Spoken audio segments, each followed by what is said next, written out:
Gracie Barra is still the most successful team with most titles and most medals at the World Championships, which is the tournament that is, you know, the main tournament in the Brazilian Jiu-Jitsu world. And other teams such as Alliance and Nova União, they did really good too, but nobody came close to Gracie Barra, so that's why a lot of people still, oh, Gracie Barra is number one. Dei aperto de saudade no meu tamborim.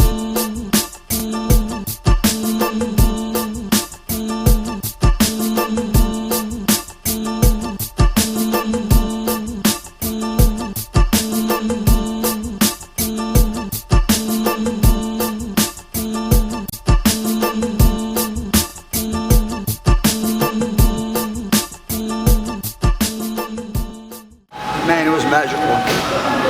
Nowadays, I remember, for me, it wasn't a big deal by the time, because when you're younger, you don't, you know, just go with the flow, you just come and train. Nowadays, I remember the amount of talent, the amount of knowledge that he had on those mats right here was unbelievable.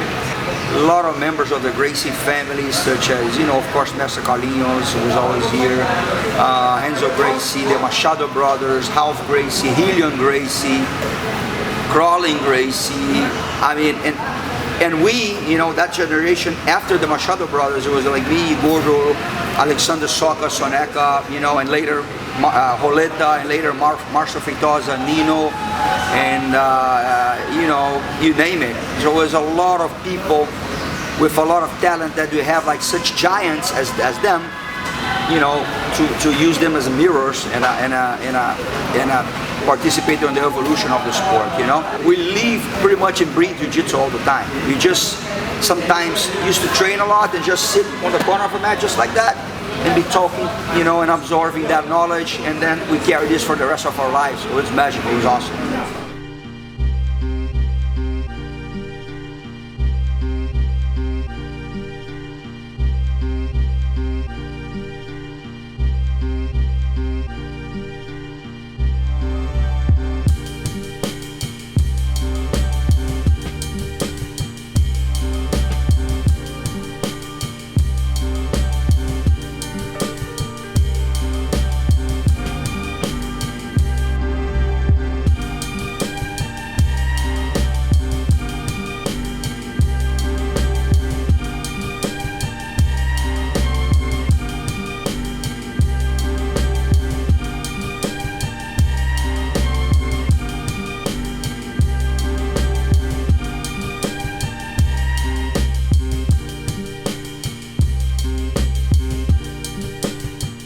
You see all the teams, almost all the teams, they broke away a lot, you know, like for one team sometimes you have now like maybe 3 or 4 subdivisions of the first or the same team, you know, and it wasn't the case with Gracie Barra, you know. Master Carlos Gracie Jr. was always like a strong leadership. He was a strong leader.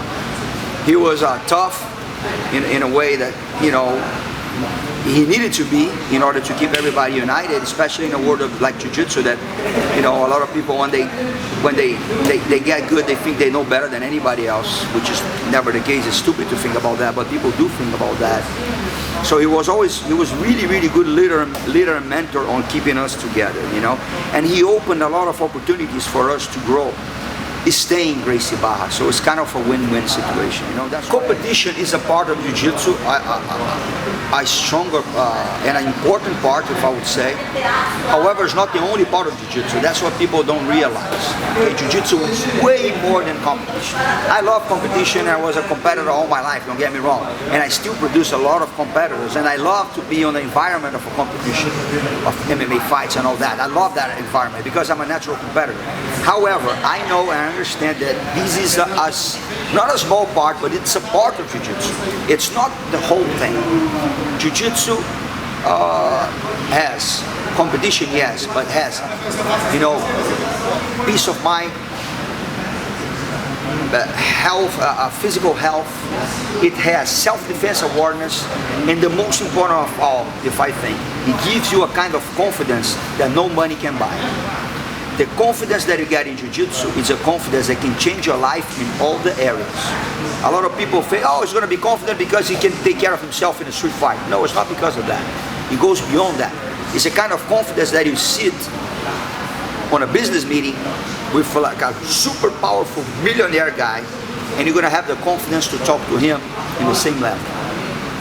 It's a kind of confidence that you go in a conference in front of 1,000 people, that you're gonna have a confidence to do your job there without getting nervous.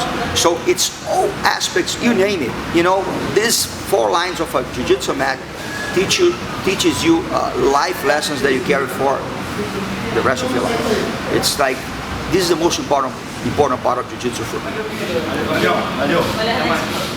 You get somebody who's like pretty much a social oppressed, a person who barely talks, a person who's ashamed of himself. This person turning to be like a citizen with like confidence, like a citizen with health, like a person who's going to build a family, who's going to have a lot of friends, going to help people, who's going to be helped. It's amazing. That's the most important part of jiu-jitsu.